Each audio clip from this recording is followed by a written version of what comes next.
Connect हो जाए या फिर कट। ओके, हेलो एवरीवन, सभी को फिर से गुड इवनिंग। तो जैसा आप सभी को पता है कि आप लोग चैप्टर नंबर 6 पढ़ रहे हो, लाइन्स एंड एंगल्स या रेखाएं एवं कोण, ज्यामिति या फिर ज्योमेट्री के अंतर्गत आता है। और आपको क्लास के रूल्स पता है।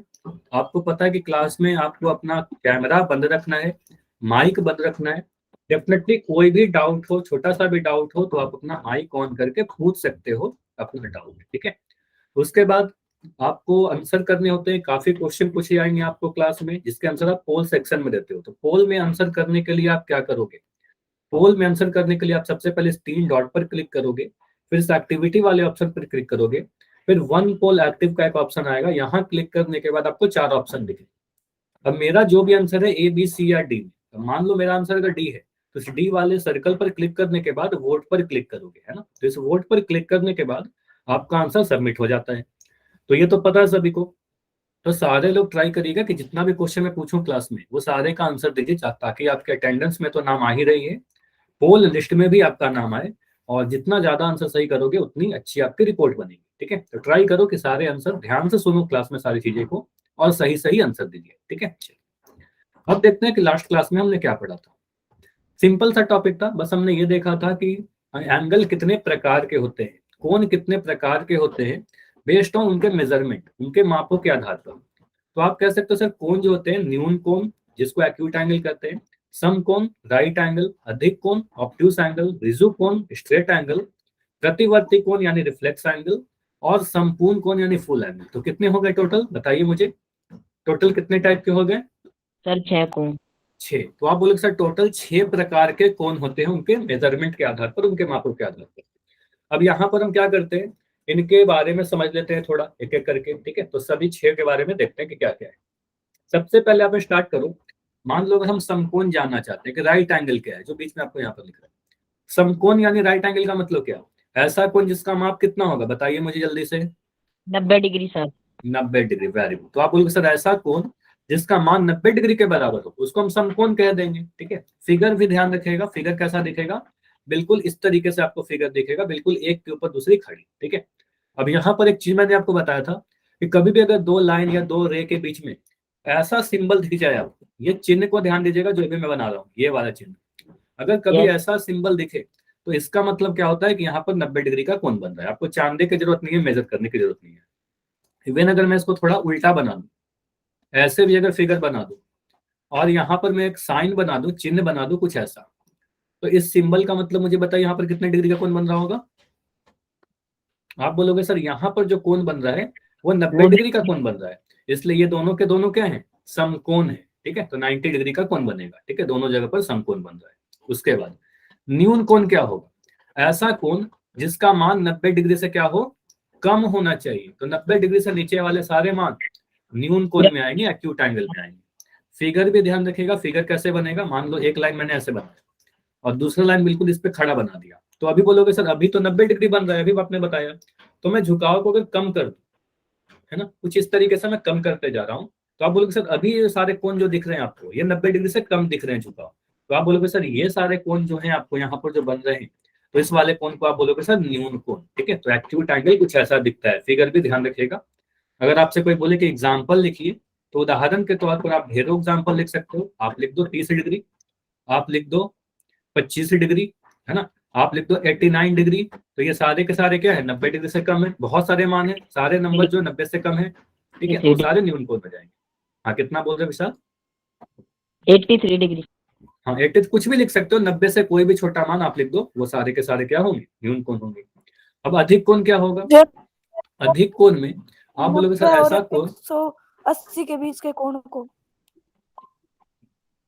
बहुत बढ़िया। तो आप बोलोगे सर 90 डिग्री से ज्यादा होना चाहिए और 180 डिग्री से कम होना चाहिए। तो इन दोनों के बीच वाले जो कोण है, जैसा आपने बताया, तो आप बोलोगे सर इसके बीच वाले जो कोण है वो सारे हो जाएंगे अधिक कोण।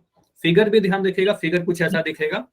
आप बोलोगे सर एक ऐसा लाइन बनाया, दूसरा लाइन अगर मैंने ऐसे बना दिया खड़ा, तो आप बोलोगे सर ये तो 90 बन रहा है। अभी मैं इसको थोड़ा आगे बढ़ा देता हूँ, ठीक है। तो ये सारे जो एंगल आपको दिखेंगे यहाँ पर, तो आप बोलोगे सर ये जो कोण है हमारा अधिक कोण कुछ ऐसा दिखेगा। इस तरफ जो कोण बन रहा है ये हमारा अधिक कोण कहलाएगा। एग्जाम्पल कोई आपसे बोले कि उदाहरण दे दो मुझे, तो 90 से ज्यादा लिखिए और 180 से कम लिखिए, ठीक है।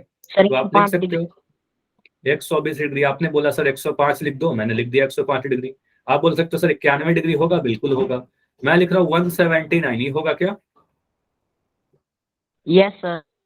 होगा। 179 क्या 180 से कम है और 90 से ज्यादा है, तो ये सारे कोण क्या है? अधिक कोण है। चलो ये मुझे आंसर बताओगे कि रिजु कोण का मान कितने डिग्री के 80 बराबर होता है? Degree 180 degree. Sir 180। Very good. तो आप बोलो सर ऐसा कोण जिसका मान 180 डिग्री के बराबर है उसको हम रिजु कोण कह देंगे। बिल्कुल सीधी, देखो नाम है स्ट्रेट एंगल। रिजु कोण का मतलब सरल कोण भी कहते हैं, आपको बताया था। तो आप बोलोगे सर सरल कोण, रिजु कोण या स्ट्रेट एंगल। एक लाइन ऐसे बनाया और दूसरा लाइन कहाँ बनेगा? इसके बिल्कुल विपरीत दिशा में, बिल्कुल ऐसे। तो अगर मैं ऐसा बना दूं दो लाइन, तो आप बोलोगे सर अगर यहाँ पर मुझसे कोई पूछे कितना कोण बन रहा है, तो यहाँ पर आप बोलोगे सर 180 डिग्री का कोण बन रहा है। बिल्कुल सीधी रेखा पर बनने वाले कोण को सरल कोण या रिजु कोण कहेंगे, और उसका नाम मान होता है 180 डिग्री। ठीक है, क्लियर?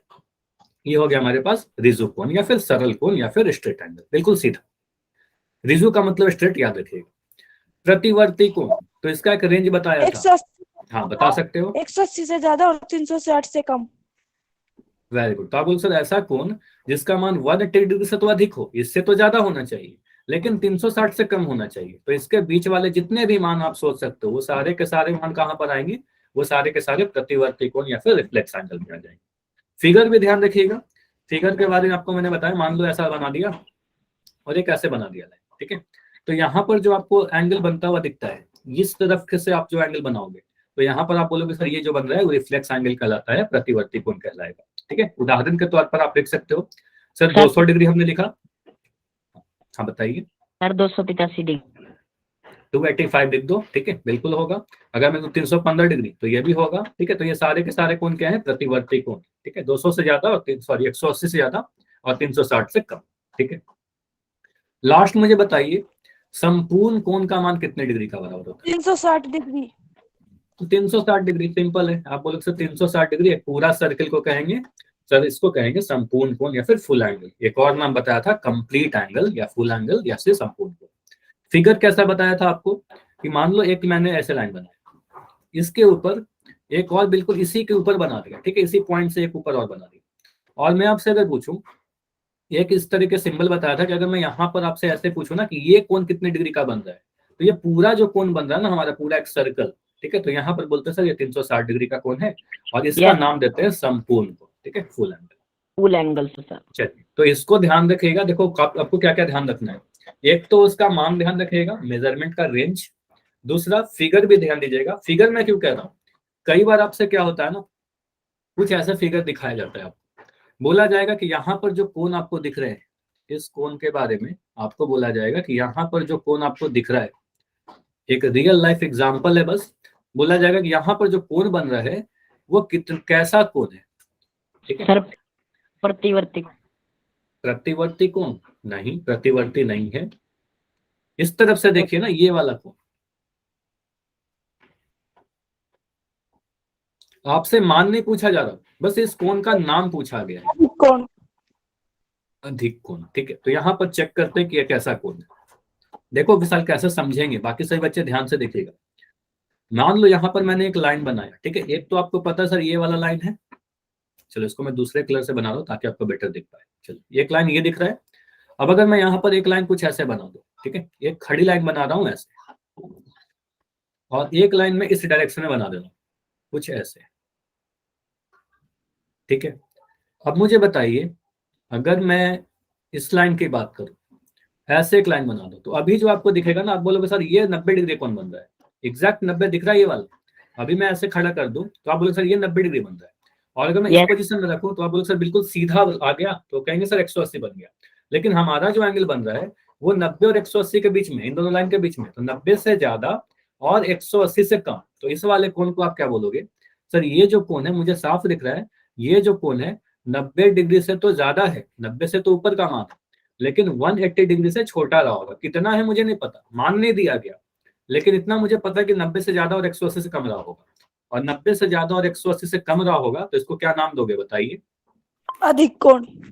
तो इसको हम कहेंगे सर ये हमारा अधिक कोण है। ठीक है, तो इसको बोलेंगे सर ये हमारा अधिक कोण है, या फिर इसको आप बोलोगे सर ये हमारा ऑब्ट्यूस एंगल है। ठीक है, समझ में आया सर? Yes sir. तो कई बार क्या होता है कि आपको मान नहीं दिया रहेगा, बिना मान दिए हुए फिगर दिखाकर आपसे पूछा जाएगा। ऐसा क्वेश्चन याद करो, एक तरबूज वाला क्वेश्चन आपको पूछा था लास्ट क्लास में, वहां पर भी मान नहीं दिया गया था, लेकिन आप वहां पर देख के समझ गए थे कि वो हमारा न्यून कोण था। ठीक है, चलिए। Yes sir. अभी मैं एक क्वेश्चन पूछ रहा हूँ, इसमें आपको मैचिंग करना है, मतलब आपको समझा दे रहा हूँ क्या करना है आपको। अभी चैट आपका बंद रहेगा, इसका आंसर आप पोल सेक्शन में दोगे। अभी इसको समझिए कि करना क्या है यहाँ पर। देखो, कॉलम नंबर ए में कुछ कोण के मान दिए गए हैं, कॉलम नंबर बी में उनके नाम लिख दिए गए हैं। ठीक है, तो आप देखिए सर, कॉल नंबर 1 में जो 60 डिग्री है, ये कैसा कोण है? रिजु कोण है, प्रतिवर्ती है, समकोण या न्यून कोण? तो यहाँ पर उसका नंबरिंग आप कर दीजिए। ठीक है, फिर यहाँ 2 लिखिए, 2 में 90 डिग्री, इसको आप क्या बोलोगे? 3 में 180 डिग्री है, इसको आप क्या बोलोगे? और 4 में 270 डिग्री है, इसको आप क्या बोलोगे? ठीक है, तो यहाँ पर आप नंबरिंग लिखिए। उसके बाद आप देखो कि ऐसा जो आपने मैच किया, मिलान किया, वो इन चारों ऑप्शन में किससे मिलता है। ठीक है, तो इतना आप ट्राई करो। चैट में तो चैट तो आपका बंद रहेगा, पोल में थोड़ी देर के बाद ऑन करता हूँ। चलिए, देखो ऑप्शन नंबर ए में बोला गया है कि 1 का जो आंसर है 1 का डी है, 2 का ए है, 3 का बी है, 4 का सी है। ऑप्शन बी में बोला गया 1 का डी, 2 का सी, 3 का ए, 4 का बी। ठीक है, तो कुछ इस तरीके से आपको समझना है ऑप्शंस को, और देखो कि कौन से ऑप्शन में सही सही मिलान किया गया है। ठीक है, बिल्कुल समय लेना अपना, हड़बड़ी मत करना।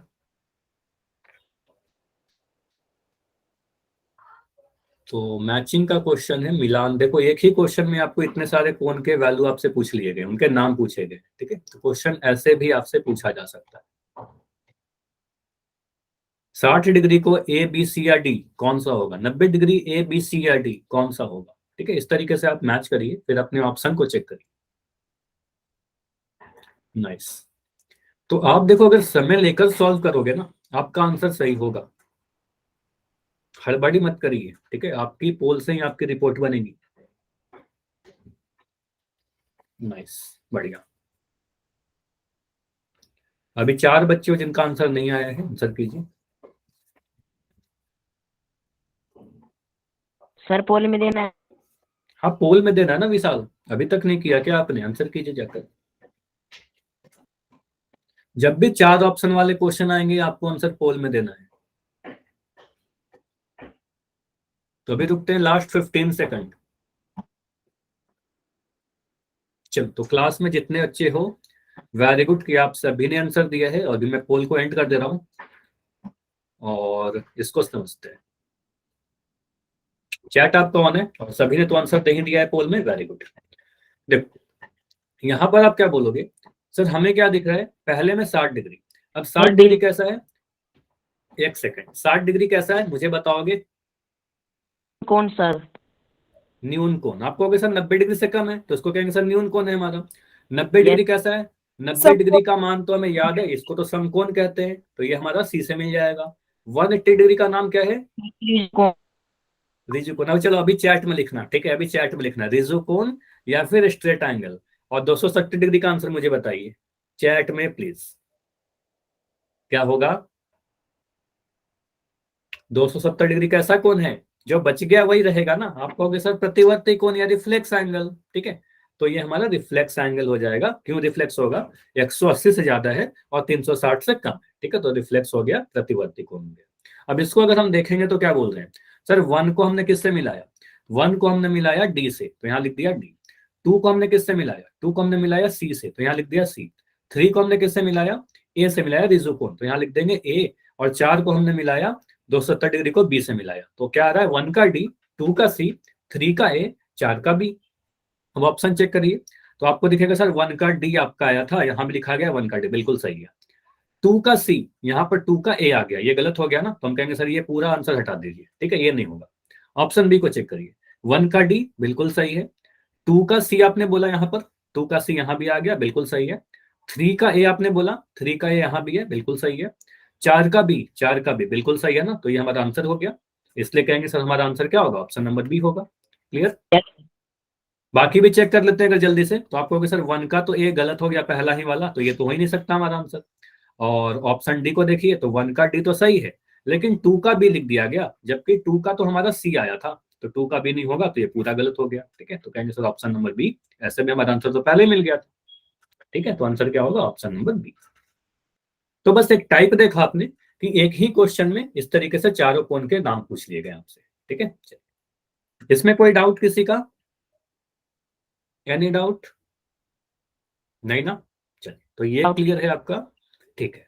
आगे बढ़ते हैं। तो आज का टॉपिक क्या है, अगर आपने मैसेज देखा होगा मेरा, तो आपको मैंने बताया कि आज हम लोग देखेंगे टाइप्स ऑफ लाइन, रेखाओं के प्रकार, यानी रेखा की स्थितियों के आधार पर, क्या बोल रहा हूँ, रेखा के पोजीशन के आधार पर रेखा के 3 पोजीशन हो सकती है सर, या तो प्रतिच्छेदी हो सकती है, या फिर समांतर हो सकती है, या फिर या- लंबवत हो सकती है। इसका मतलब क्या हुआ, प्रतिच्छेदी का मतलब इंटरसेक्टिंग, समांतर का मतलब पैरेलल, और लंबवत मतलब परपेंडिकुलर। तो सबसे पहले क्या देखेंगे, पहले हम लोग देखते हैं प्रतिच्छेदी रेखा क्या है या फिर इंटरसेक्टिंग लाइन क्या है, ठीक है। देखो प्रतिच्छेदी क्या है, नाम से ही समझना, प्रतिच्छेद करने का मतलब, इंटरसेक्ट करने का मतलब एक दूसरे को काटना, ठीक है। क्या बोल रहा हूँ, एक दूसरे को काटना। तो अगर मैं कोई 2 लाइन ऐसे बनाऊं जो एक दूसरे को काटते हुए जा रही है, ठीक है, 2 लाइन एक दूसरे को काटते हुए जा रही है, जैसे आप एक्स बनाते हो ना, एक्स कैसे लिखते हैं, कुछ ऐसा लिखते हैं, तो एक्स के जैसा, एक्स से समझ जाइएगा। तो ऐसा 2 लाइन जो एक दूसरे को काटते हुए जाती है, उनको हम क्या कहेंगे सर, इन दोनों लाइन को आप क्या बोलोगे सर, इन दोनों लाइन को आप प्रतिच्छेदी रेखा बोलोगे, ठीक है। तो आप क्या बोलोगे सर, ये हमारा कैसा है, प्रतिच्छेदी रेखा, इंटरसेक्टिंग लाइन। क्लियर, बताइए। सिंपल सा चीज है, इसमें बहुत ज्यादा कुछ है नहीं, ठीक है। तो प्रतिच्छेदी रेखा क्या है, ऐसा एक लिख सेकंड मैं इसको फिर से बना दे रहा हूँ, ऐसा 2 लाइन जो एक दूसरे को काटते हुए गुजरती है। अब जब भी कोई 2 लाइन एक दूसरे को काटते हुए गुजर रही है, तो यहाँ पर मान लो अगर हम इसको नाम दे देते हैं, एक लाइन दिया ए बी, एक को नाम दे दिया ए बी, और एक को नाम दे दिया मैंने पी क्यू, ठीक है, एक का नाम दे दिया मैंने पी क्यू। तो हमें एक पॉइंट कॉमन मिलेगा। एक पॉइंट कॉमन कहने का मतलब क्या हुआ, ये वाला जो पॉइंट है, इस पॉइंट का हम नाम देते हैं सर प्रतिच्छेद बिंदु। इसको भी लिख लो, ये काफी इंपॉर्टेंट है कि सर इस पॉइंट को क्या कहते हैं, तो इस जिस बिंदु पर दोनों रेखाएं एक दूसरे को काट रही है उसको कहते हैं प्रतिच्छेद बिंदु, ठीक है। तो इसको आप कहोगे सर प्रतिच्छेद बिंदु, या फिर इंग्लिश में लिखते हैं पॉइंट ऑफ इंटरसेक्शन, ठीक है, पॉइंट ऑफ इंटरसेक्शन। तो ये तो समझ लिया सर, पॉइंट ऑफ इंटरसेक्शन क्या है, प्रतिच्छेद बिंदु क्या है। अब इस बिंदु को अगर मैं नाम दे दूं ओ, इस बिंदु को नाम मान लो दे दिया हमने ओ, तो आपको ये दिख रहा है सर पॉइंट ओ जो है वो लाइन पी क्यू पर भी स्थित है। इसको देखिए, आप कह सकते हो ना सर पॉइंट ओ जो है वो लाइन पी क्यू पर भी स्थित है, और पॉइंट ओ जो है वो लाइन ए बी पर भी स्थित है। ये आप समझ रहे हो कि आप कह सकते हो सर पॉइंट ओ जो है वो लाइन ए बी पर भी स्थित था, और पॉइंट ओ जो है वो पी क्यू पर भी स्थित है, दोनों पर स्थित है, ठीक है। तो हम कह सकते हैं पॉइंट ओ कैसा है, पॉइंट ओ कॉमन पॉइंट है या फिर उभयनिष्ठ बिंदु है। समझ में आया, इसको कॉमन पॉइंट या फिर उभयनिष्ठ बिंदु कहेंगे। क्लियर हुआ। तो जो कॉमन पॉइंट है उसी का नाम देते हैं सर प्रतिच्छेद बिंदु, पॉइंट ऑफ इंटरसेक्शन। तो इसको डिफाइन कैसे कर सकते हैं, प्रतिच्छेदी रेखा को अगर कोई आपसे बोले कि डिफाइन करिए, इंटरसेक्टिंग लाइन को आप डिफाइन करिए, तो आप कह सकते हो सर अगर 2 रेखाओं में एक पॉइंट कॉमन मिल जाए, एक उभयनिष्ठ बिंदु मिल जाए, जैसे कि यहाँ पर ये पॉइंट दिख रहा है, तो हम कहेंगे सर ऐसे लाइन को इंटरसेक्टिंग लाइन कहेंगे, प्रतिच्छेदी रेखा कहेंगे। तो वही आपको लिखा हुआ है यहाँ पर। आप क्या कह सकते हो, यदि 2 रेखाओं में एक उभयनिष्ठ बिंदु मिले तो उसको प्रतिच्छेदी रेखा कहते हैं, इंटरसेक्टिंग लाइन कहते हैं। उभयनिष्ठ बिंदु कहने का मतलब क्या, कॉमन पॉइंट, ठीक है। तो उभयनिष्ठ बिंदु कहने का मतलब कॉमन पॉइंट। और उस कॉमन पॉइंट का नाम क्या है, मुझे जल्दी से बताइए, कॉमन पॉइंट का नाम क्या है, अभी बताया ना, उस कॉमन पॉइंट का नाम प्रतिच्छेद बिंदु, पॉइंट ऑफ इंटरसेक्शन, ठीक है। तो Yes. पॉइंट ऑफ इंटरसेक्शन, ठीक है। तो आप कह सकते हो सर उस बिंदु पर, जिस बिंदु पर दोनों लाइन काट रही है एक दूसरे को, इस पॉइंट को हम कहते हैं सर पॉइंट ऑफ इंटरसेक्शन, प्रतिच्छेद बिंदु। और इस रेखा को क्या कहेंगे, L1 और L2 क्या है, प्रतिच्छेदी रेखा है। क्लियर, इतना समझ में आया। चलिए, तो इससे मिलता जुलता एग्जाम्पल अगर मैं आपसे दिखाऊं, इससे मिलते जुलते एग्जाम्पल आप अपने डेली लाइफ में कहाँ देखते हो। अगर मान लो दो मैं पेन ले लूं, अभी आप स्क्रीन मत देखिए, जहां पर मेरी फिगर दिख रही है वहां देखिए। अगर मैं 2 पेन ले लूं, इन 2 पेन को कुछ ऐसे रख दूं, अभी दिख रहा है कुछ इस पोजीशन में, तो आप क्या बोलोगे सर, ये जो पोजीशन दिख रहा है दूसरे को लाइन काटते हुए जा रही है, ठीक है। तो इसको कहेंगे सर इंटरसेक्टिंग पोजीशन है, ठीक है। एक पेन के ऊपर दूसरा चला गया, ठीक है। वैसे पोजीशन को क्या कहेंगे, इंटरसेक्टिंग या फिर प्रतिच्छेदी।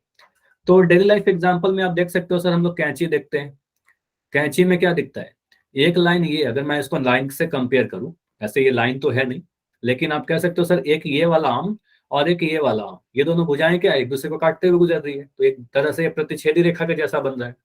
कुछ टेबल में, इस टेबल में आप कह सकते हो सर इसके जो लेग्स है, ये लेग और ये लेग एक दूसरे के ऊपर जा रही है, तो हम कहेंगे सर इसको भी कह रहे हैं एक दूसरे को काटते हुए जा रही है, तो इसको कहेंगे इंटरसेक्टिंग। उसी तरीके से सड़क का अगर है, एक ऐसी सड़क जो एक दूसरे को काटते हुए जा रही है, जो चौराहा के जैसा आप मान सकते हो, तो इसको आप क्या कह सकते हो सर, एक ये सड़क इसको काटते हुए जा रही है ना, तो एक दूसरे को क्रॉस कर रही है, तो क्रॉस कर रही है तो इसको क्या कहेंगे सर, ये हमारा इंटरसेक्टिंग है। ठीक है, एक दूसरे को प्रतिच्छेद कर रही है। ठीक है, तो आपको दिख रहा है जब भी एक दूसरे को प्रतिच्छेद करेगा तो एक पॉइंट हमेशा कॉमन मिल रहा है, यहाँ पर एक पॉइंट हमेशा कॉमन मिल रहा है, तो इस बिंदु को क्या कहेंगे, प्रतिच्छेद बिंदु। प्रतिच्छेद बिंदु। ठीक है, चलिए अब मुझे बताइए, एक मैं सिंपल सा क्वेश्चन पूछ रहा हूँ, मुझे बताना, अगर मैं दो लाइन बनाऊं, एक लाइन मैंने कुछ ऐसे बना दिया। पहला क्वेश्चन तो बड़ा सिंपल सा पूछ रहा हूँ, बस यस या नो में आंसर दीजिए। मुझे बताइए ये दोनों लाइन जो है मैंने अभी बनाए हैं, ये प्रतिच्छेदी है या नहीं है, इंटरसेक्टिंग है कि नहीं है? Yes sir. यस, यहाँ तो आप काफी जल्दी बोलोगे यस सर, ये इंटरसेक्टिंग है, बहुत आसान है, ये तो बहुत आसान मुझे लगा, काफी जल्दी दिख गया इंटरसेक्टिंग। लेकिन अगर मैं ऐसे बना दूं, एक लाइन मैंने ऐसे बनाया, ठीक है, और एक लाइन मैंने ऐसे बनाया, ठीक है, अब बताइए ये दोनों का अगर मैं नाम दे दूं, एक का नाम दिया मैंने पी क्यू और एक का नाम दिया मैंने ए बी, अब ये दोनों इंटरसेक्टिंग है या नहीं है? No sir. नहीं, नो सर। देखो अभी भी ये इंटरसेक्टिंग है, सभी का आंसर आपका नो आ रहा है, लेकिन ध्यान दीजिएगा रेखा के बारे में आपको क्या बताया था मैंने, ये दोनों क्या है, पी क्यू और ए बी क्या है, रेखा है। रेखा के बारे में आपको क्या बताया था, रेखा को अनंत तक बढ़ा सकते हैं, अनंत तक बढ़ा सकते हैं, ये याद आया? यस। रेखा को इनफाइनाइट तक आप बढ़ा सकते हो, तो ऐसा नहीं ना कि ए बी यहीं तक रहेगा, उसको तो आप बढ़ा सकते हो, जितना मर्जी उतना बढ़ा सकते हो। तो आप अगर ए बी को बढ़ाइएगा, है ना, तो हमेशा आपको चेक करना होगा बढ़ा करके भी। तो आप अगर बढ़ाओगे तो ये दिख रहा है सर, बढ़ाने के बाद मुझे क्या दिखा, ए बी को जब हमने बढ़ाया तो ये जो लाइन है पी क्यू को काट दिया आगे जाकर, तो हम कहेंगे सर अभी भी ये जो लाइन थे पी क्यू और ए बी के बारे में अगर कोई आपसे पूछे तो आप बोलोगे सर पी क्यू और ए बी जो लाइन्स है हमारे, जो रेखा है हमारे, ये कैसे हैं, प्रतिच्छेदी थे। ठीक है, कैसा था, प्रतिच्छेदी था, प्रतिच्छेदी रेखा। समझ में आया? ये वेरी इंपॉर्टेंट है। ठीक है, ऐसे क्वेश्चन आपसे पूछे जाते हैं। समझ में आया? Yes sir. Yes sir. तो अभी मैं एक और क्वेश्चन पूछ रहा हूं, इसका मुझे बताइएगा जवाब। अगर मैं एक लाइन ऐसे बना दूं, और इस बार सभी का आंसर सही आना चाहिए, अगर मैं लिख रहा हूं इसका नाम दे दिया ए बी, ठीक है, और एक लाइन मैंने बना दिया कुछ ऐसे ऐसे, और मैं इसका नाम दे रहा हूं एम एन, ठीक है, इसका नाम दे दिया एम एन। अब मैं आपसे पूछूं कि ए बी और एम एन प्रतिच्छेद करेंगे या नहीं करेंगे, है या नहीं, प्रतिच्छेदी रेखा है कि नहीं है? Yes sir. तो आप यहाँ पर बोलोगे सर एम एन को अगर हम आगे बढ़ाएंगे, ठीक है, एम एन को आप अगर आगे बढ़ा, अभी तो नहीं दिख रहा सर काट रहे हैं, लेकिन एम एन को हम अगर आगे बढ़ा दें, एम एन को आगे बढ़ाने पर क्या मिलेगा, एम एन को आप बढ़ा सकते हो क्योंकि एक रेखा है, एक लाइन है, तो आप कहोगे सर इसको क्या कहेंगे, सर ये हमारा इंटरसेक्ट है, काट दिया ना आगे जाकर, तो आप कहोगे सर ये हमारा काटेगा, और कहेंगे सर ये दोनों लाइन कैसे हैं, ए बी और एम एन, इन दोनों को कैसा बोलोगे सर, प्रतिच्छेदी है, इंटरसेक्टिंग है। क्लियर? अब क्लियर? और इस पॉइंट को क्या कहेंगे, इस पॉइंट को कहेंगे प्रतिच्छेद बिंदु, इंटरसेक्टिंग पॉइंट या पॉइंट ऑफ इंटरसेक्शन। तो ऐसा भी क्वेश्चन पूछा जा सकता है, तो लाइन को आप बढ़ाकर चेक कर लेना। ठीक है, तो ये तो हमने समझ लिया प्रतिच्छेदी रेखा। अब अगर दो लाइन एक दूसरे को कभी प्रतिच्छेद ना करे तो उसको क्या कहेंगे? अगर कोई दो लाइन ऐसे बनाए, हाँ बताइए। अप्रतिच्छेद रेखा। हाँ, अप्रतिच्छेदी, बढ़िया बोला आपने। अगर कोई दो लाइन एक दूसरे को ना काटे तो उसको आप बोलोगे सर अप्रतिच्छेदी रेखा। देखो मैं क्या लिख रहा हूँ, अप्रतिच्छेदी। और अप्रतिच्छेदी रेखा को ही एक और नाम दे देते हैं सर, अगर दो लाइन, समझिएगा ध्यान से, अगर दो लाइन एक दूसरे को कभी नहीं काटे, अप्रतिच्छेदी है, तो उसका एक और नाम देते हैं सर, उसको हम समांतर रेखा कह देते हैं। ठीक है, तो उसको समांतर रेखा या फिर उसको आप पैरेलल लाइन कहते हो। तो अप्रतिच्छेदी रेखा का ही नाम होता है समांतर रेखा। ठीक है, तो अगला टॉपिक वही है, समांतर रेखा क्या है, पैरेलल लाइंस क्या है। तो आप कह सकते हो सर पैरेलल लाइन कुछ नहीं है, अप्रतिच्छेदी रेखाएं, दोनों चीज लिख लेना, ऐसी रेखाएं जो कभी भी प्रतिच्छेद नहीं करती हैं। आप लिख सकते हो सर नॉन इंटरसेक्टिंग। ठीक है, नॉन इंटरसेक्टिंग कहने का मतलब क्या हो गया, जो कभी नहीं काटे, जो प्रतिच्छेद ना करे, यानी अप्रतिच्छेदी है। तो नॉन इंटरसेक्टिंग लाइंस को आप क्या कहते हो, एक अलग नाम दे देते हैं, समांतर रेखा या फिर पैरेलल लाइंस। दिखेगा कैसा, अगर मैं इसका फिगर बनाना चाहूं, पहला चीज तो समझ लिया ना कि कभी नहीं काटेगा, इंटरसेक्ट नहीं करेगा, ठीक है, अप्रतिच्छेदी मतलब नहीं काटेगा, ठीक है, प्रतिच्छेद नहीं करेंगे।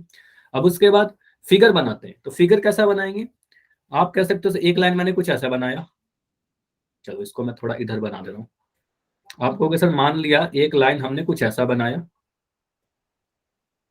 तीर का निशान क्यों दे रहे, क्योंकि रेखा बना रहे, ठीक है, और एक लाइन मैंने कुछ ऐसा बनाया, ठीक है, दोनों का नाम दे दो, एक का नाम दे दिया मैंने ए बी और एक का नाम दे दिया मैंने पी क्यू, ठीक है, ए बी और पी क्यू दे दिया।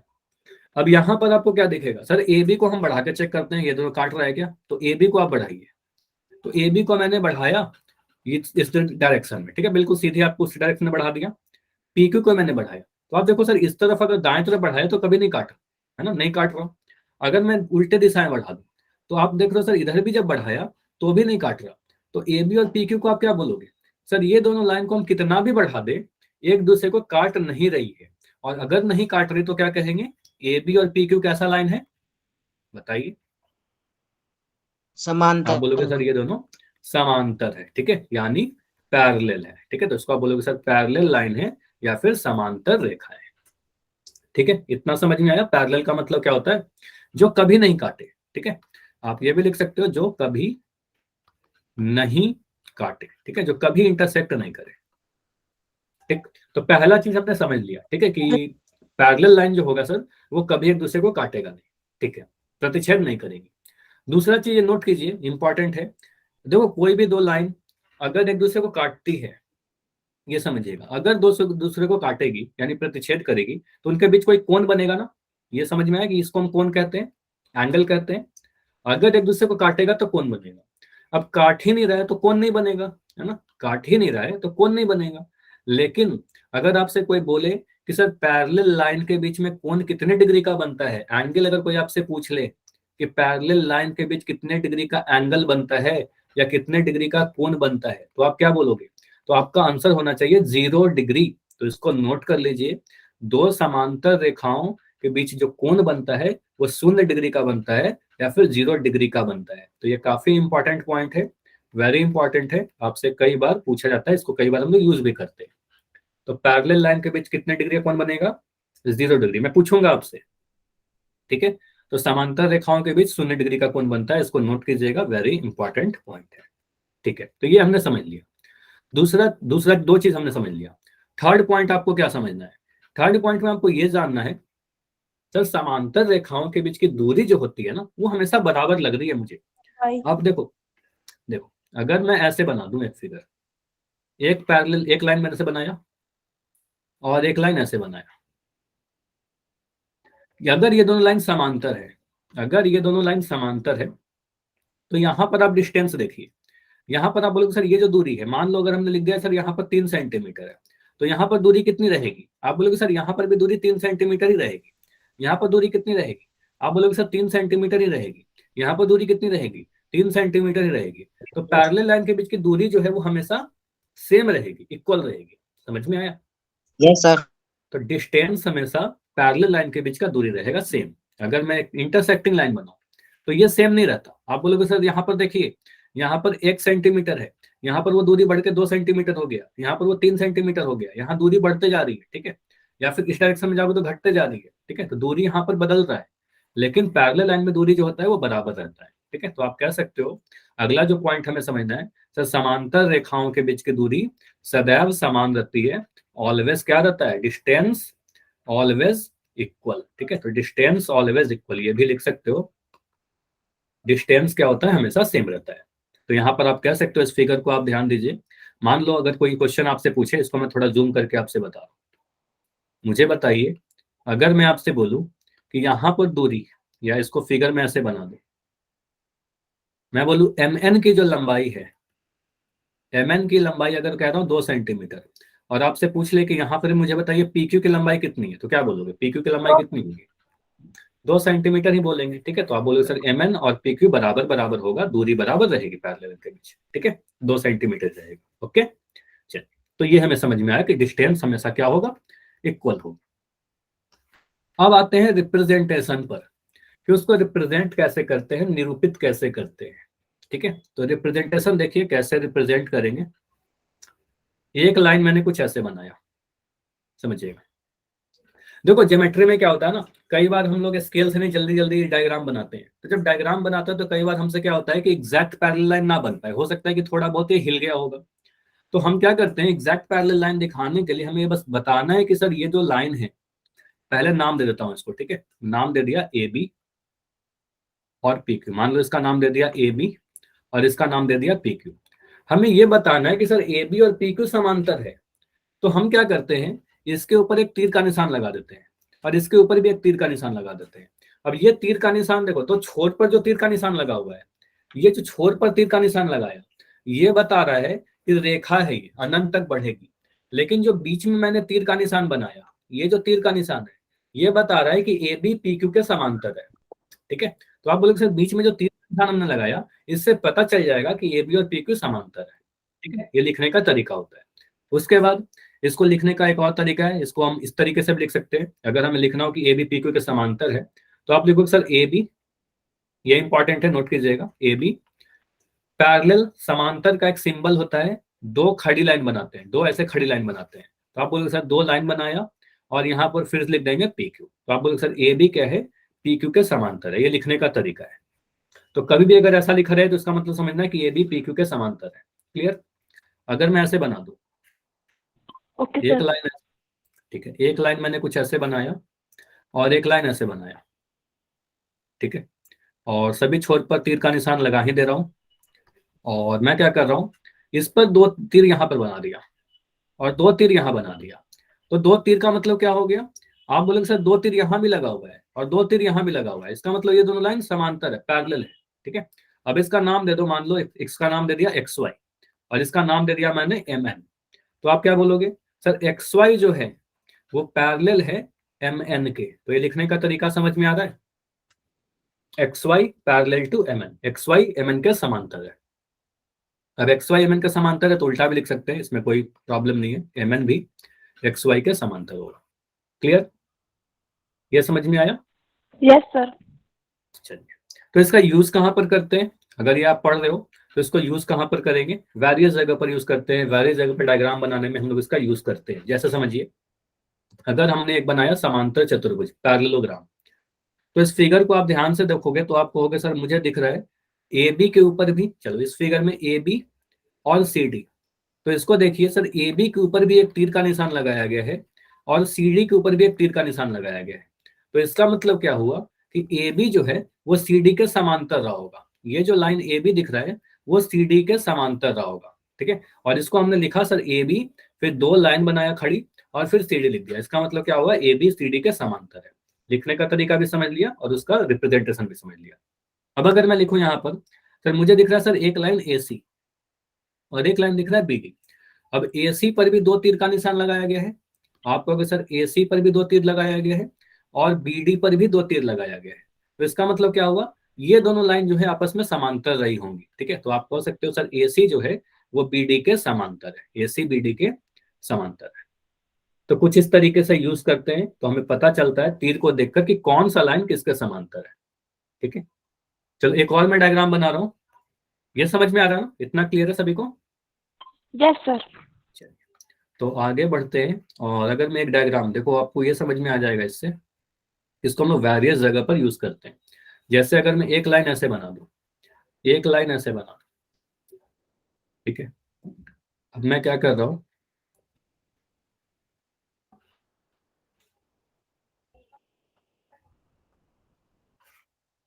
इस डायग्राम को देखना।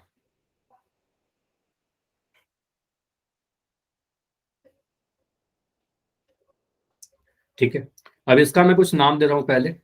इसको मान लो नाम दे दिया मैंने P Q R S T. अब इसमें देखो कुछ चीजें आपको ऐसे बनाई रहेंगी, एक तीर का निशान मैंने यहां पर बनाया और एक तीर का निशान मैंने यहां बनाया, दो तीर का निशान मैंने यहां बनाया और दो तीर का निशान मैंने यहां बना दिया। अब इसका मतलब क्या हो रहा है, इसका मतलब ये है कि आप बोलोगे सर मुझे दिख रहा है सर पी क्यू के ऊपर, पी क्यू के ऊपर आप बोलोगे सर एक तीर का निशान।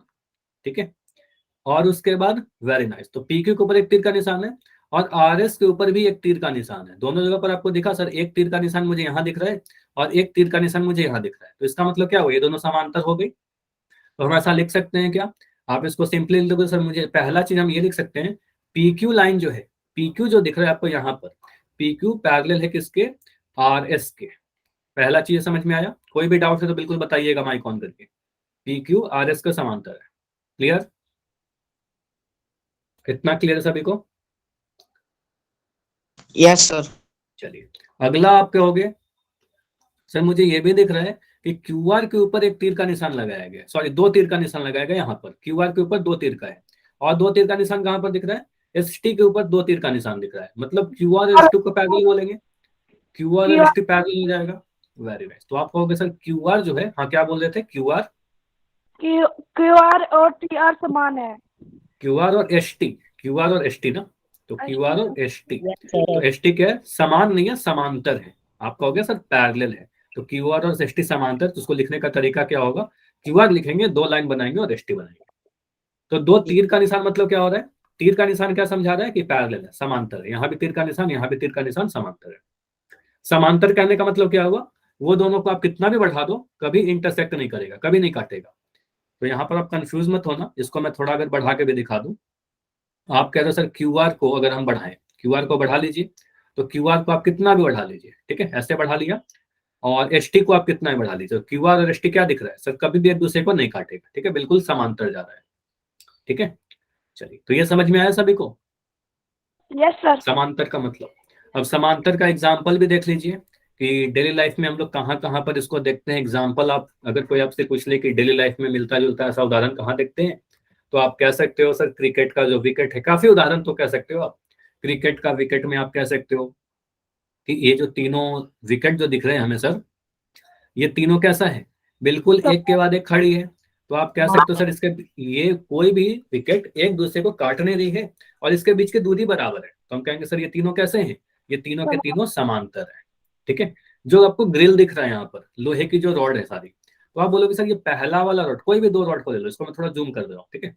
तो मान लो यहाँ पर आप बोलोगे सर एक रॉड हमने ये ले लिया और एक रॉड ये ले लिया, तो ये दोनों एक दूसरे को काट रही है क्या, बिल्कुल नहीं काट रही, और इसके बीच की दूरी भी बराबर है, तो ये सारे के सारे रॉड क्या हो गए, तो आप सारे बोलोगे सर ये सारे रॉड समांतर हैं, पैरेलल है, ठीक है, तो एक दूसरे को क्या है, पैरेलल है।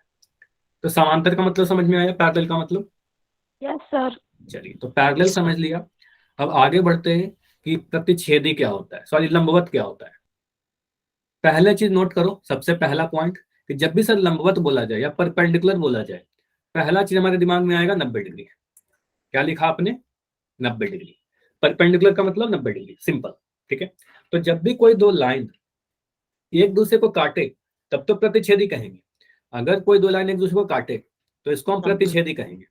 लेकिन अगर 90 डिग्री पर काटे, 90 डिग्री पर काटे, उनके बीच का कोण 90 डिग्री का हो, तो ऐसे कोण को कहेंगे लंबवत, ठीक है। तो आप कहोगे सर दो रेखाएं जो एक दूसरे को समकोण पर प्रतिच्छेद करे, और समकोण कहने का मतलब आपको पता सर 90 डिग्री पर प्रतिच्छेद करे, आपको लास्ट क्लास में बताया समकोण का मतलब 90 डिग्री, तो 90 डिग्री पर काटे तो उसको हम लंबवत रेखा कहेंगे, परपेंडिकुलर लाइंस कहेंगे।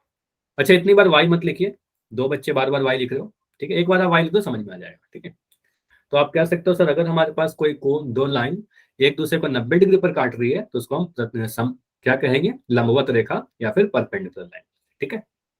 तो एग्जांपल आप फिगर बना के देखिए, मान लो एक लाइन मैंने ऐसे बनाया और एक इसका नाम दे दो, पहले इसका नाम दे दिया मान लो पी, ठीक है, और एक लाइन और बनाया कुछ ऐसे और इसका नाम दे दिया ए बी, इसका नाम दे दिया ए बी।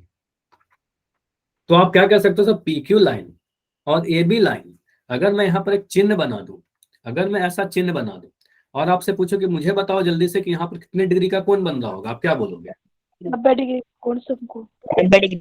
आप सिंपली बोलोगे सर इस चिन्ह का मतलब मुझे पता चलेगा इसमें 90 डिग्री का कोण बन रहा है, तो हम कहेंगे सर ए बी और पी क्यू कैसा है, लंबवत रेखाएं हैं, ठीक है, और लंबवत रेखाएं हैं तो इनके बीच का कोण कितने डिग्री का बनेगा, 90 डिग्री का बनेगा। और हम कह सकते हैं इसको लिखने का तरीका ध्यान दीजिएगा, आप बोलोगे सर ए बी जो है पी क्यू पर लंब है, तो ए बी लिखना पी क्यू लिखना और बीच में ऐसा साइन लगाओगे, ठीक है, तो इसका साइन का मतलब क्या होता है, लंबवत यानी परपेंडिकुलर, ठीक है। Okay. तो ये ध्यान दीजिएगा, लंबवत का साइन क्या होता है, कुछ ऐसा साइन होता है लंबवत का, ठीक है, लंब का या फिर परपेंडिकुलर का, यानी 90 डिग्री का। तो लंबवत का मतलब 90 डिग्री और ऐसा साइन लगाते हैं। ठीक, समझ में आया, इतना क्लियर है। तो आपको ये समझ में आया कि अगर हमारे पास कोई दो लाइन L1 और L2 के बीच में 90 डिग्री कोण बन रहा है तो इसको क्या लिखोगे, लिखने का तरीका L1 L2 और बीच में कुछ ऐसा साइन, ठीक है। तो ये इंपॉर्टेंट है, ये सिंबल का मतलब क्या हुआ, 90 डिग्री कोण बन रहा है, ठीक है। तो अगर मैं फिगर ऐसे ही बना दूं, अगर मैं ऐसे फिगर बना दूं, इसको थोड़ा मैं घुमा दूं ऐसे, और मैं यहाँ पर लिख दूं इसका नाम PQ और यहाँ पर लिख दिया SR, और एक सिंबल बस यहाँ पर ऐसे बना दिया। ये चिन्ह का मतलब क्या हो गया, यहाँ पर कितने डिग्री कोण बन रहा है, 90 डिग्री सर। 90 डिग्री। अब 90 डिग्री का कोण बनने का मतलब क्या हो गया, PR और PQ और SR कैसा लाइन है, PQ और SR कैसा लाइन है, प्रतिच्छेदी तो है ही, लेकिन कितने डिग्री पर काट रहा है, 90 डिग्री पर काट रहा है। तो 90 डिग्री काटने का मतलब लंबवत, ठीक है। तो इसका मतलब आप बोलोगे सर लंबवत यानी परपेंडिकुलर, तो इसको लिख देंगे सर PQ जो होगा सर वो SR के लंब है, PQ SR पर लंब है, या फिर इसका उल्टा लिख दीजिए, SR जो है वो PQ पर लंब है, ठीक है। तो SR PQ पर लंब है, दोनों ही लिख सकते हैं। क्लियर, Yes, इतना तक sir. समझ में आया सभी को। चलिए, तो Yes, ये अगर sir. समझ में आ गई है तो एक बार मैं जल्दी से सभी को समराइज कर रहा हूँ। एक बार देखिए इंपॉर्टेंट चीजें क्या क्या आपको, अच्छा इसका एग्जांपल भी देख लो पहले। आप कह सकते हो सर प्लस के साइन में ये जो किनारे हैं, सभी किनारे पे मुझे क्या दिख रहे हैं, 90 डिग्री का कोण बनता हुआ दिख रहा है। तो हम कहेंगे सर ये सारे किनारे क्या है, लंबवत है एक दूसरे के, ठीक है। तो आप कह सकते हो सर लंबवत है यहाँ पर। अब घड़ी में आपको याद है, लास्ट क्लास में मैंने आपको बताया था कि 3 बजे मिनट वाले सुई और घंटे वाले सुई, मतलब इस वाले सुई और इस वाले सुई के बीच में 90 डिग्री का कोण बनता है। इसका मतलब यहाँ पर जो 90 डिग्री का कोण बन रहा है, तो ये दोनों कैसे हो गए, आप कह सकते हो मिनट वाला सुई और घंटा वाला सुई एक दूसरे का लंबवत है, ठीक है, एक दूसरे पर लंबवत है यानी परपेंडिकुलर है। और उसी तरीके से आप अपना किताब को देखिए, अपने बुक को देखिए, तो बुक में आप कह सकते हो सर ये जो सारे कॉर्नर्स पे हैं, सारे कॉर्नर पर 90 डिग्री का कोण बनता है, और 90 डिग्री का कोण बनता है तो ये सारे किनारे क्या होते हैं, ये एक दूसरे पर लंबवत होते हैं, ठीक है, परपेंडिकुलर होते हैं, ठीक है। तो लंबवत कहने का मतलब क्या हो गया, जब भी लंबवत दिखे, लंब दिखे, इसका मतलब 90 डिग्री, ठीक है, ये याद रखिएगा, ठीक है, सिंबल ऐसा। तो एक बार जल्दी से देखिएगा, अगर मैं बोलूं समांतर रेखा, तो आपको क्या क्या चीज ध्यान आनी चाहिए, दिमाग में रहना चाहिए सर, समांतर रेखा कभी काटेगा नहीं एक दूसरे को, कभी प्रतिच्छेद नहीं करेगा, दूरी बराबर रहेगी, कोण 0 डिग्री का बनेगा, और लिखने का तरीका क्या होता है, अगर मान लो नाम दे दिया AB और PQ, तो इसको लिखने का तरीका होता है sir AB parallel to PQ, या AB PQ के समांतर है। प्रतिच्छेदी रेखा में बस इतना ध्यान रखेगा कि दोनों लाइन एक दूसरे को काटेगा तो उसको प्रतिच्छेदी कहेंगे, और इस पॉइंट को पॉइंट ऑफ इंटरसेक्शन या प्रतिच्छेदी बिंदु कहेंगे, ठीक है। तो इसमें कोई सिंबल नहीं होता है। और लंबवत रेखा के लिए क्या बोलोगे सर, अगर 90 डिग्री कोण बनेगा दोनों के बीच तो कहेंगे सर लंबवत रेखा होगा, लिखने का तरीका ध्यान रखिएगा, L1 लंब है L2, तो ये सिंबल है, ठीक है। अगर समझ में आ गया सारा चीज तो जल्दी से मुझे वाई लिख के बताइए, कोई भी डाउट है तो लिखिए, अभी मैं कुछ क्वेश्चन आपसे पोल में पूछूंगा। अच्छा, V1 के नाम से बच्चों आपका क्या डाउट है बताइए, कोई डाउट है क्या, डाउट है तो बताइए, नहीं डाउट नहीं है, ठीक है ठीक है। चलिए, तो यहाँ पर आपसे पहला क्वेश्चन पूछा गया है, इसमें से कौन सी लंबवत रेखाएं कौन सी है, ठीक है। तो इन चारों ऑप्शन को देखिए, मुझे बताइए कौन सी लंबवत है, कौन सा परपेंडिकुलर है। क्वेश्चन नंबर 15 है, और आपको पता है ध्यान से करना है आंसर। परपेंडिकुलर के लिए सिंबल बताया ना आपको, पहले ऑप्शन को देखिए, दूसरे को देखिए, तीसरे को देखिए, चौथे को देखिए, A B C या D।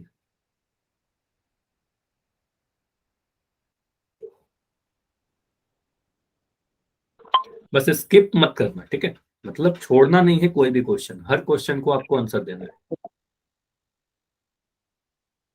तो अभी आपका पोल चल रहा है, चल तो अभी सारे का आंसर आ गया है,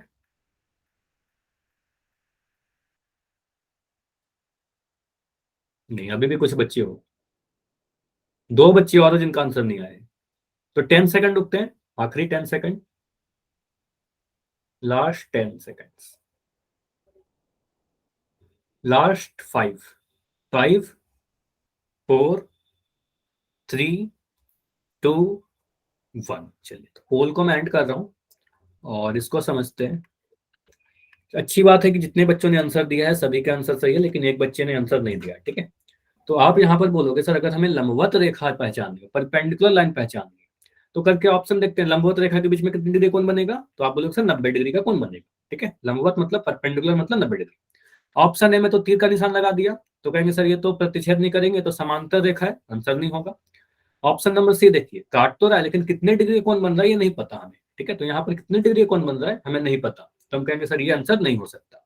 ऑप्शन डी को देखिए, ये दोनों लाइन काट तो रहा है लेकिन यहाँ पर कितने डिग्री कोण बन रहा है ये भी हमें नहीं पता है एग्जैक्ट, तो हम कहेंगे सर ये भी लंबवत नहीं है। और ऑप्शन बी को देखिएगा, तो ऑप्शन बी में एक साइन लगाया गया है कुछ ऐसा, तो इस सिंबल का ही मतलब आपको पता है।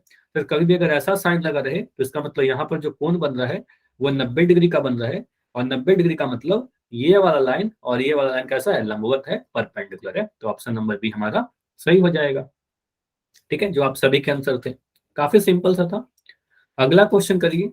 यहां पर आपको बताना है कि इन चारों ऑप्शन में समांतर रेखा कौन सी है, पैरेलल लाइंस कौन सा है। अगर आपने लंबवत रेखा को पहचान लिया तो आप पर पैरेलल लाइन को भी काफी जल्दी पहचान लोगे। आंसर दीजिए। Parallel line A B C या डी। इस बार पैरेलल बोल रहा हूं, समांतर बोल रहा हूं। समांतर का मतलब क्या बोला, ठीक है। तो 3 बच्चे और आंसर कीजिए। बहुत ही आसान क्वेश्चन, इसमें कुछ भी आपको सॉल्व नहीं करना है, अब ध्यान से देखोगे आपको आंसर मिल जाएगा आपका। सिंबल भी आपको पता है, समांतर का मतलब भी पता है, पैरेलल लाइंस का मतलब सोचिए क्या होता है। समांतर जब भी बोलो 2-3 प्रॉपर्टी आपके दिमाग में आना चाहिए कि दूरी बराबर होनी चाहिए, एक दूसरे को कभी नहीं काटे, लिखते कैसे हैं, सिंबल, सारी चीज आपको दिमाग में रहेगी तो आप काफी जल्दी कर दोगे। लास्ट 10 सेकंड रुक रहे, ओनली 10। अभी भी एक बच्ची हो जिसने लास्ट क्वेश्चन का तो आंसर किया है, इस वाले क्वेश्चन का आंसर अभी नहीं किया हो आप। चलिए, लास्ट 5 5 4 3 2 1। तो अगर यहां पर आपको समांतर रेखा पहचानना है तो समांतर रेखा कैसे पहचानेंगे। आपको कैसा, समांतर रेखा का मतलब ऐसा लाइन जो एक दूसरे को कभी प्रतिच्छेद ना करे, आप प्रतिच्छेदी जो कभी नहीं काटे और उनके बीच की दूरी भी बराबर है। तो ऑप्शन नंबर ए जो दिख रहा है आपको कि सर ये तो काट रहा है एक दूसरे को, है ना, तो एक दूसरे को काटेगा, तो हम कहेंगे सर ये तो समांतर हो नहीं सकता, ये तो प्रतिच्छेदी है, तो ये नहीं होगा। ऑप्शन नंबर सी को देखिए, तो ये भी दिख रहा है सर एक दूसरे को काट रहा है, तो हम कहेंगे सर ये तो लंबवत का जैसा दिख रहा है, ये भी समांतर नहीं है। ऑप्शन बी देखिए, ऑप्शन बी कुछ 2 बच्चों का आंसर आए थे, तो यहाँ पर आप बोलोगे सर ऑप्शन बी में इसको अगर हम आगे बढ़ा दें, हालांकि अभी नहीं काट रहा है लेकिन इसको बढ़ा देंगे तो आपको पता सर लाइन को तो बढ़ा सकते हैं और एक दूसरे को काट देगा, तो आपको सर ये दोनों अभी भी प्रतिच्छेदी रेखाएं दी हुई थी, तो इसको हम कहेंगे सर ये हमारा क्या है, आंसर नहीं है, ये भी प्रतिच्छेदी रेखा है, इसको भी समांतर नहीं बोलेंगे। और ऑप्शन डी को देखिए, आप कितना भी इसको बढ़ा लो, ठीक है, ऑप्शन डी को आप कितना भी बढ़ा लो तो आपको मिलेगा, एक सेकंड इसको थोड़ा मैं सही कर दे रहा हूँ, तो ऑप्शन डी को आप कितना भी बढ़ाइएगा तो आप कह सकते हो सर इसको हम कितना भी बढ़ाएं तो मुझे दिख रहा है सर ये कभी भी एक दूसरे को काट नहीं रहा, तो हम ये कहेंगे ऑप्शन नंबर डी क्या है, समांतर है। या फिर आप सिंपली ऐसे भी कह सकते हो सर हमने एक साइन पढ़ा था, एक चिन्ह पढ़ा था, दोनों लाइन पर एक तीर का निशान लगाया हुआ है, इसका मतलब क्या हुआ, ये दोनों लाइन कैसे हैं, पैरेलल है यानी समांतर है। ऑप्शन नंबर डी बिल्कुल सही होगा। ठीक है, सही है। तो बस तीर का निशान समझ में आ गया कि समांतर है। ठीक है, तो अगला क्वेश्चन करिए। और ये तो बहुत आसान क्वेश्चन है, आपसे बस बोला गया है लंबवत रेखाओं के बीच कितने डिग्री का कोण बनता है, कई बार मैं आपको बता चुका हूं। लंबवत रेखाओं के बीच कितने डिग्री का कोण बनता है, what is the angle between perpendicular lines. Perpendicular या लंबवत रेखा के बीच सर, कितने डिग्री का कोण बनेगा। सर जी इसके बाद और भी क्वेश्चन है पोल में करने के एक लिए। क्वेश्चन और है, एक क्वेश्चन question और है, उसके बाद आप लेफ्ट। हाँ, एक लास्ट क्वेश्चन है, बहुत सरल सा क्वेश्चन है, बहुत आसान क्वेश्चन है। अभी भी क्लास में देखो 6 मिनट का समय बचा हुआ है, तो इस क्वेश्चन को एंड करेंगे, इसके बाद एक क्वेश्चन और करेंगे, फिर क्लास एंड करेंगे। सर मैंने पोल में आंसर। ठीक है, ऑलमोस्ट सभी का आंसर आ गया, बस एक बच्चे और रहते हो।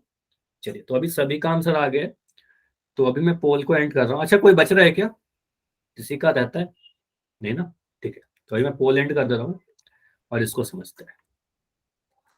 देखो यहाँ पर बोला गया लंबवत रेखा, और लंबवत के बारे में कई बार आपको बता चुका हूं, परपेंडिकुलर यानी लंबवत का मतलब 90 डिग्री। तो ऐसा दो लाइन जिसके बीच में 90 डिग्री का कोण बनेगा उसी को लंबवत रेखा कहते हैं। तो आंसर सीधे आएगा ऑप्शन नंबर बी। बहुत आसान, बहुत ही सरल।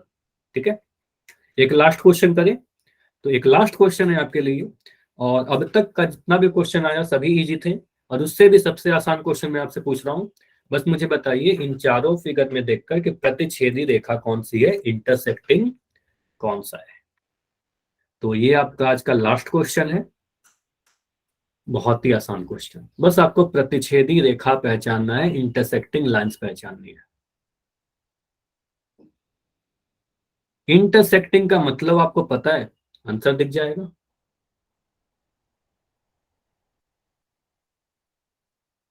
सर मैं लेफ्ट हो रही हूँ।